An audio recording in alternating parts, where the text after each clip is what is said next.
I never wanted to be a mother, but I was born into the role. As the big sister in our family, my mother gave me the gift of responsibility for my siblings.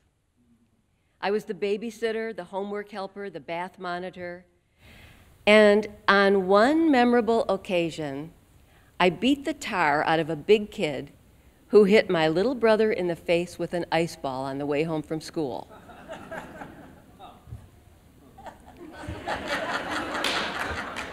That kid's mother made him call me and apologize for starting the fight, and we all learned accountability. Listen to your mother? We all did. We lived in small houses built closely together, and our mothers were always home. We could hear the mothers next door talking to their kids. Every day after school, we walked home together, changed our clothes, and played outside until the streetlights came on. When Dad came home, we ate supper together at the kitchen table, where we learned the gifts of conversation, of taking turns talking, of listening well, and of using our heads to respond to questions about our days. We did not leave the table until we were excused.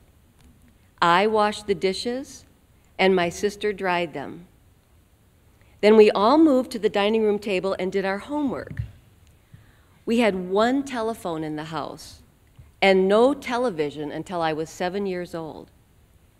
The one car we owned, Dad took to work every day, and we had enough.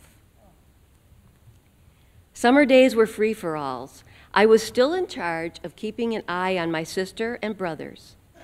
We made up games, and I wrote plays and cast my siblings and the neighborhood kids in the production. I earned the gifts of creativity, marketing, and money management as we made advertising posters and sold tickets to the captive audience of our parents. Our mom made us give the money we made to the Good Fellows Fund, and we learned about giving back. One summer day, I was in the basement of my friend's house across the street. It was bad for her there, something neither she nor I realized then, because it was the way it was. That day, she went upstairs without me, and I heard her mother yelling at her. "You little shit," her mother screamed, and then the sound of my friend crying. Why, if I ever knew, I've forgotten, but I knew that her father was away, and that her mother was usually frazzled. I was given the gift of compassion as I saw how hard motherhood can be. And I slipped into bed every night with my library books.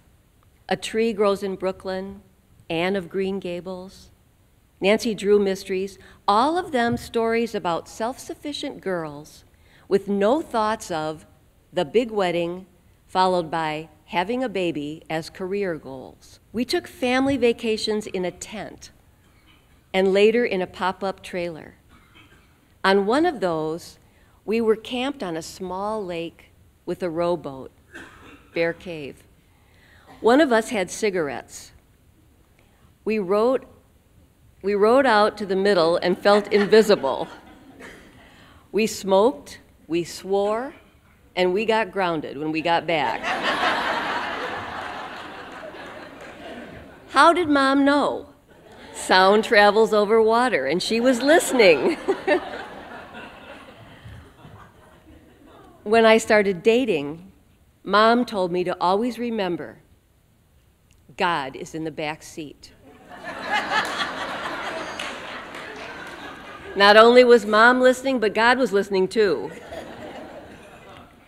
From the 4th grade on, my parents told me I would be the first one in our family to go to college, and I would become a teacher so I could be home when my kids got home. When I got a teaching job, I had 150 kids every day. I loved teaching, I loved those kids, and that was enough. At the end of the day, I was always happy to come home to the solace of my books and my lesson plans, and that was enough.